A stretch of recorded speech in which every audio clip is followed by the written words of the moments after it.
नमस्ते सभी को। बेल कैंसिल कब होती है? Let's discuss the guidelines for cancellation of bail under the Bharatiya Nagarik सुरक्षा संहिता यानी बीएनएसएस के सेक्शन 485 और सेक्शन 483।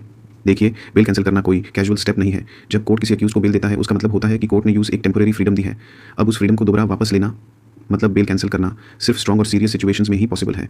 कोर्ट को यहाँ बहुत केयरफुली एक्ट करना पड़ता है क्योंकि ये डायरेक्टली एक व्यक्ति के फंडामेंटल राइट पर्सनल लिबर्टी से जुड़े होता है। अब सवाल उठता है बेल कैंसिल कब और किन सिचुएशंस में होती है? तो बीएनएसएस के मुताबिक कुछ क्लियरली डिफाइंड ग्राउंड्स हैं जिनके बेसिस पे बेल कैंसिल की जा सकती है। अगर अक्यूज्ड कोर्ट के प्रोसेस में इंटरफियर करे या बेल का मिसयूज करे, पुलिस इन्वेस्टिगेशन में रुकावट डाले या ऑब्स्ट्रक्ट करे, गवाहों को थ्रेटन करे या एविडेंस को टैंपर करे, भागने की कोशिश करे या जस्टिस से बचने की प्लानिंग करे या फिर बेल मिलने के बाद कोई नया क्राइम करे।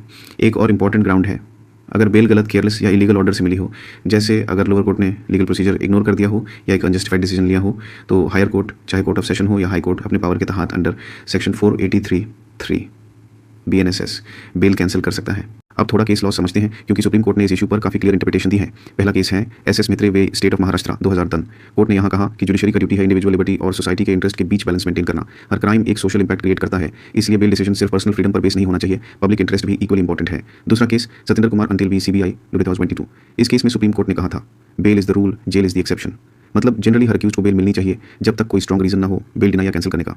तीसरा important case Mahipal with Rajesh Kumar आर पोलिया 2019। यहाँ कोर्ट ने ऑब्जर्व किया था कि अगर बेल ऑर्डर इरेशनल, अनजस्टिफाइड या परवर्स है तो उससे कैंसिल किया जा सकता है। और अगर बेल के बाद अक्यूज ने अपनी फ्रीडम मिसयूज की, जैसे सिमिलर ऑफेंस कर लिया, इन्वेस्टिगेशन में इंटरफियर किया या एस्केप करने की कोशिश की, तो वो वैलिड ग्राउंड होगा बेल कैंसिलेशन का। चौथा केस रूबीना जाहिर अंसारी वो शरीफ अल्तफ फर्नीचर वाला 2014। इसमें सुप्रीम कोर्ट ने क्लियर किया कि कोई भी अग्रीव्ड पार्टी मतलब विक्टिम या affected person directly supreme court में जा सकता है बेल कैंसिलेशन के लिए। ये जुडिशियल नॉर्म्स के खिलाफ नहीं है, बल्कि ये एक कॉन्स्टिट्यूशनल रेमेडी है जहां जस्टिस इंश्योर करना पर्पस है। तो बॉटम लाइन ये है, बेल कैंसिल करना एक डेलिकेट पावर है। कोर्ट को हमेशा ध्यान रखना पड़ता है कि फ्रीडम एक बेसिक राइट है, लेकिन अगर कोई अक्यूज्ड उस राइट का मिसयूज करता है तो जस्टिस के लिए उस फ्रीडम को विड्रॉ करना बिल्कुल सही है।